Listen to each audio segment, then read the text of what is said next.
ملګرو ابروش چې کومه واقعه په پېښور کې شوې ده په هغې باندې درې ټاپکه سره نور باس کومه. د ټول نه مخکې ملګرو دا ویډیو تاسو له پخپله کتل هم لازمي دی او شیر کول هم درته پخپله لازمي دی چې ټول پښتانه یې وګوري. د ټول نه لومبی ملګرو د دې واقعه په باره کې سلمان خان څه ویلي دي کوم چې د فلمونه کوي. په دویم نمبر باندې سردار حسین بابک صاحب یو سوال چوت کړی او دغه سوال د ټولې د پښتنو په ذهن کې دا سوال چلیږي سردار حسین بابک صاحب کړی او زه در سره شیر کوم او تاسو یې مخې ته شیر کړئ. او په دریم نمبر باندې زمونږ پښتنو په درد باندې توریان وتردي د هغو په پښتو کې ویډیو کړی هغه مې درله راوړی د هغه هم در سره شیر کوم.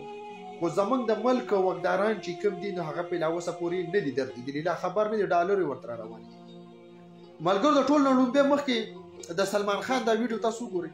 पेशावर में बच्चों के साथ बड़ा कत्लेआम हुआ पेशावर में, क्या दुख आपको लगा? जी हाँ, ये बहुत ही डिस्गस्टिंग हुआ है एंड इस्लाम के अंदर एक बेगुनाह की जान लेना मतलब कि पूरे इंसानियत का कत्ल करना सिंपल है.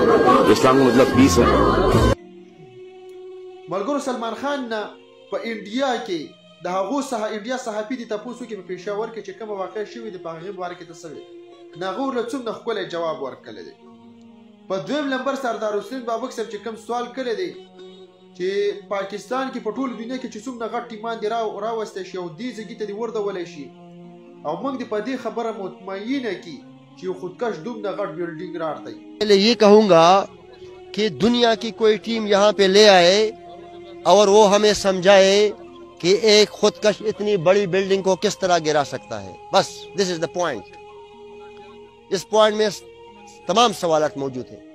موږ دې مطمئنه کې دا یو سوال دی او دا د ټولو پښتنو په ذهن کې دا سوال دی چې یو خودکش دماکه وشي هغه دونه نقصان نه کوي دا څومره غټ نقصان چې دې کړی دا چتونه دې کېنولي.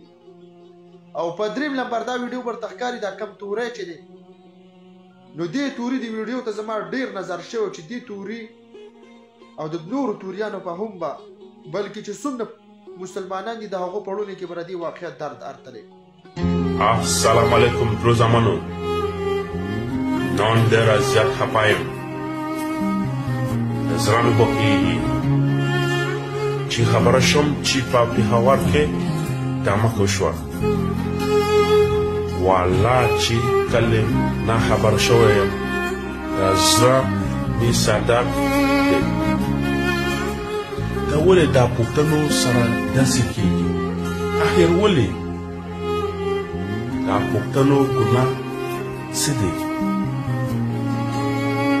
یا الله په موږ ټول پښتنو خپل رحم وکړي او څوک چې داسې قسم کارونه کوي هغو ته دا لیکي هدایت وکړي.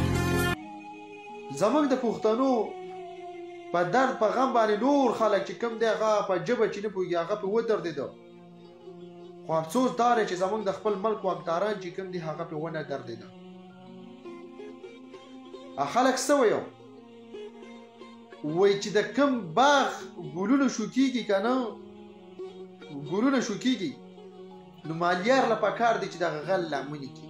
که چېرته دغه مالیار دا غل نه رامنې کوي نو ته پوه شه چې دا مالیار د دې غلو سره ملګری دی. که زمونږ ادارې په پاکستان کې امن نشي راوستی او دا بدنامني پکې وي نو دا صفا معلومه ده چې دوی ورسره بیا ملګري دي ډالې ورته را روان دي.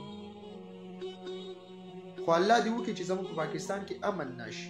او دا بله خبره داره چې تاسو ته معلومه ده چې 4 تاریخ باندې پېښور پریس کلب مخې ته به احتجاج وي پاڅون به وي.